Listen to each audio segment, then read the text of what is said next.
Hello children, today we will start with a new lesson in history. Chapter 2. The title of the lesson is New Kings and Kingdoms. Synopsis of the lesson. In today's class we will study about the Rashtrakutas, the Gurjara Pratiharas and the Palas. In the previous chapter we studied how the medieval period saw large scale changes in the society. The medieval period is the period between the ancient period and the modern period. It encompasses the 6th to 16th centuries. So, in the previous chapter, we studied how the medieval period saw a large changes in the society.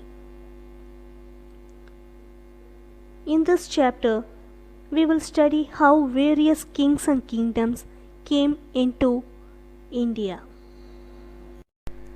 As population grew and people started to travel for food, water and trade, they came across smaller and different regions. So as people started to move from one place to another for food, water and trade, they came across some smaller and different regions. Those who had the power and support waged wars, that is, they proceeded wars, and this is how newer and more kingdoms emerged. Emerged means come into view. Fertile land and usable land was in demand, and those who had acquired, that is, those who had obtained these fertile and usable land became rich, and they could control others who do not have other means of survival. So those people who had the fertile and usable lands, they started to control other people, those who had no other way to survive, that is to lead their life. As kingdom grew, the control over the people started to weaken. So as the kingdom started to expand its territory, the king was not able to control the vast kingdom. So therefore the subordinates were given regions to control. The greed and lust of power brought in competition among them and led to wars. So due to greediness, there was a competition among these subordinates, and finally it led to wars. Whoever won became a ruler. So in this chapter we will study about how various kings and kingdoms came into being in India. Indian subcontinent was a huge landmass, that is, Indian subcontinent was a large area and people were not aware of the boundaries, and they were not also aware of the cultures that existed. The mountains, rivers and seas prevented free movement of people from one place to another, and also since the navigation, that is the means of transport, was very less in those days, people found it difficult to move from one place to another. In spite of all these difficulties, those who ventured, that is, those who dared to move out of their place, found suitable areas and thus established new kingdoms or expanded their existing ones. Especially after the demise of King Harsha, who was a ruler of vast territories. Demise means death, and vast means a very large extent. So, after the death of King Harsha, who was a ruler of a large territory, his kingdom started to split up into smaller domains. So, his kingdom was split up into smaller units, and thus it became weak without a central control. So, there was no proper leader to control the kingdom. So, therefore, it became weak. The subordinates of the kings. The subordinates of the kings are the person who were in the next level below the kings. These subordinates were either big landlords or warrior chiefs, that is, brave soldiers, and they were known as samantas. The subordinates were required to govern small portions of a kingdom. So, as we have already studied, the vast kingdom are split up into smaller domains, and the subordinates are required to govern these smaller portions. The samantas are supposed to give gifts to the king, and they have to help the king in the administration of the parts of the territory. The samantas were required to attend the courts of the king, and they have to provide military support to the kings when required, that is during the war. With time, the samantas amazed. They started to gather money for their own need. So they started to accumulate lot of wealth and power for themselves, and they started to deceive their kings. That is, they started to cheat the kings to become independent. As the samantas wanted to become an independent ruler, they started to accumulate more wealth and power for themselves, and thus they started to cheat their kings. Those who gained independence declared themselves as Mahasamantas. So, the Samantas who gained independence, they declared themselves as Mahasamantas.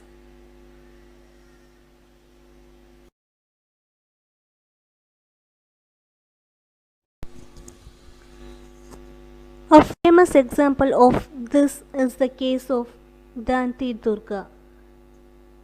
He was a Rashtrakuta chief who overthrew means remove forcibly from power. So he defeated the Chalukya king or overlord, and he performed a ritual. Ritual is a religious ceremony.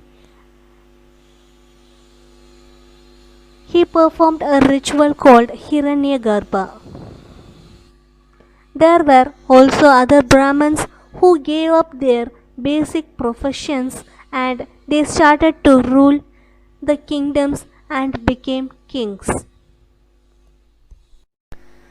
Some examples are the cases of Kadamba Mayura Sharman in Karnataka and Gurjara Pratihara Harichandra in Rajasthan, which are evidence of this trend. The Rashtrakutas. The Rashtrakutas, this dynasty. Dynasty means the kingdom which is ruled by sequence of rulers from same family. The Rashtrakutas dynasty ruled areas of the Deccan for about 3 centuries, from 7th to 10th century CE. CE means Common Era. The Deccan region is the southern peninsula region of India. In the middle of the 8th century, they had the areas of South Gujarat, Maharashtra, parts of Madhya Pradesh, and Karnataka. So, in the middle of the 8th century, the Rashtrakutas also conquered the South Gujarat, Maharashtra, and parts of Madhya Pradesh and Karnataka. Some of the important Rashtrakuta rulers were Danti Durga, Krishna I, and Durva. The capital of this dynasty was Malkhed in Maharashtra.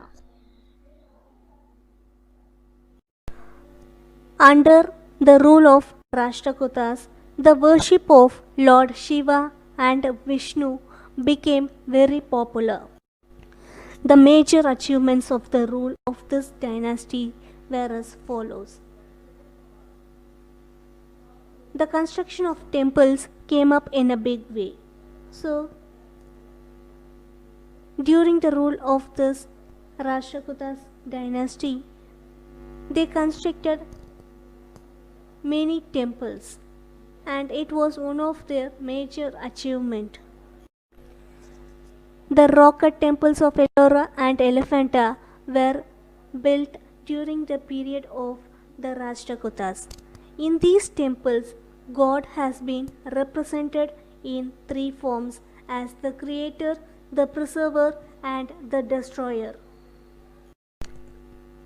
So here is the picture of the Elephanta cave, which was built during the period of the Rashtrakutas. Local self-government played an important role. Self-government means self-rule by its own people. A number of committees were formed to govern different affairs of the villages. The king also took a lot of interest in administration and he supervised the work from time to time. Trade and commerce flourished. So there was a good improvement in buying and selling of goods. There were developments also in the field of economics. So as the trade and commerce flourished, there was a gradual increase in the economic status, that is the financial status, and therefore this area grew in wealth and prosperity. Some Arab travelers described the Rashtrakutas as one of the best rulers of the world.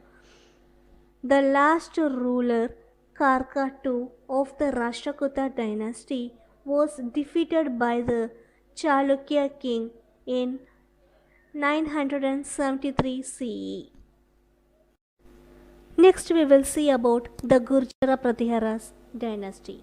The dynasty of Gurjara Pratiharas is known to have been in power from 725 CE to 1040 CE. This dynasty ruled over parts of Punjab, Rajasthan, Uttar Pradesh, Gujarat and Madhya Pradesh.